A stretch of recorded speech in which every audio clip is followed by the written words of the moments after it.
माणिकराव कोकाटेंना दिलासा मिळणार का याकडे सर्वांचंच लक्ष लागलंय। कारण शासनाच्या सदनिका लाटल्या प्रकरणी आज सुनावणी होणार आहे। नाशिक जिल्हा सत्र न्यायालयानं माणिकरावांना दोषी ठरवलं होतं।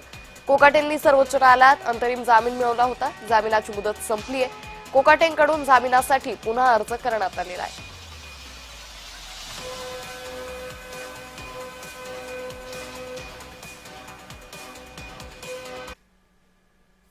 तर नेमकं हे प्रकरण काय त्यावर एक नजर टाकूयात। मुख्यमंत्री कोट्यातील सदनिका ढापल्याचा कोकाटेंवर आरोप आहे।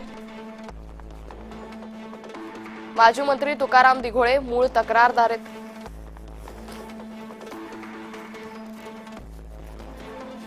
तत्कालीन जिल्हाधिकाऱ्यांनी नाशिकच्या सरकारवाडा पोलिसांकडे तपासणीअंती गुन्हा दाखल करण्यास सांगितले।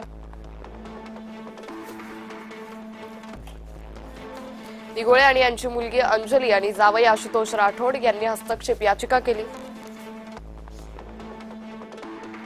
कोकाटे यांच्या शिक्षेला स्थगिती न देण्याचा मुलगी आणि जावयानं अर्ज केला। मंगळवार 16 डिसेंबर 2025 ला नाशिक जिल्हा न्यायालयानं कोकाटेंना शिक्षा कायम ठेवली। अंजली आणि आशुतोष यांनी अटक वॉरंटची मागणी केली। बुधवार 17 डिसेंबर 2025 ला मागणी अनुसार न्यायालयानं अटक वॉरंट जारी केलं।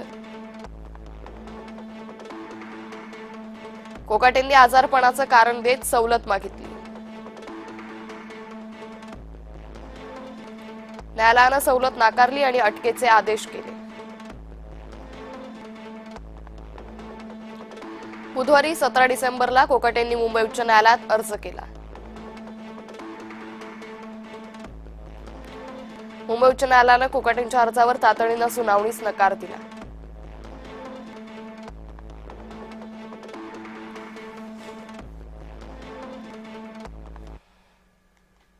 तर या संदर्भात अधिक माहिती घेणार आहोत आमचे नाशिकचे प्रतिनिधी किरण गोटूर यांच्याकडून।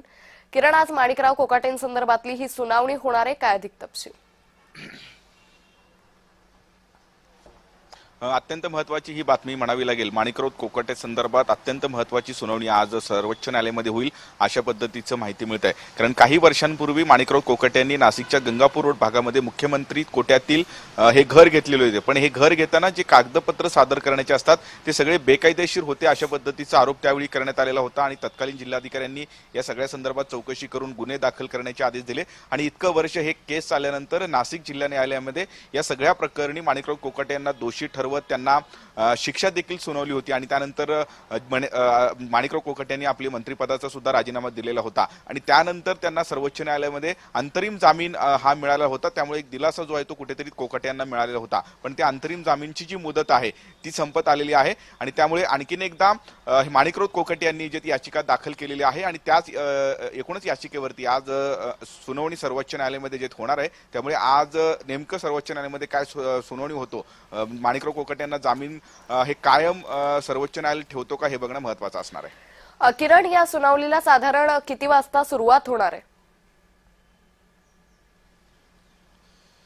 अद्याप त्या संदर्भात माहिती मिळू शकलेली नाही, पण आज ही सुनावणी होईल अशा पद्धतीचं माहिती मिळते आणि सर्वोच्च न्यायालयामध्ये ही सुनावणी जे होणार आहे। कारण नाशिक जिल्हा न्यायालयाने अटक वॉरंट काढत माणिकराव कोकाटे यांना दोषी ठरवलं होतं आणि त्यानंतर शिक्षा देखील सुनावलेली होती आणि त्यानंतर सर्वोच्च न्यायालयामधून माणिकराव कोकाटे यांनी जामीन मिळालेला होता आणि त्यानंतर आता मुदत ही संपत आलेली आहे आणि त्यानंतर आणखीन एकदा माणिकराव कोकाटे यांनी या सगळ्या संदर्भात ही याचिका दाखल केलेली होती। आता नेमकं ही सुनावणी कधी होईल खरं तर या संदर्भात अद्याप कळू शकलेलं नाहीये, पण आज ही सुनावणी सर्वोच्च न्यायालयामध्ये होईल अशा पद्धतीचं माहिती मिळतोय। त्यामुळे नेमका आज माणिकराव कोकाटे यांच्या संदर्भात काय निकाल येतो हे बघणं महत्त्वाचं आहे। किरण, या संदर्भातले अपडेट आम्ही घेत राहू। तुर्तास धन्यवाद आपण दिलेल्या सविस्तर माहितीसाठी।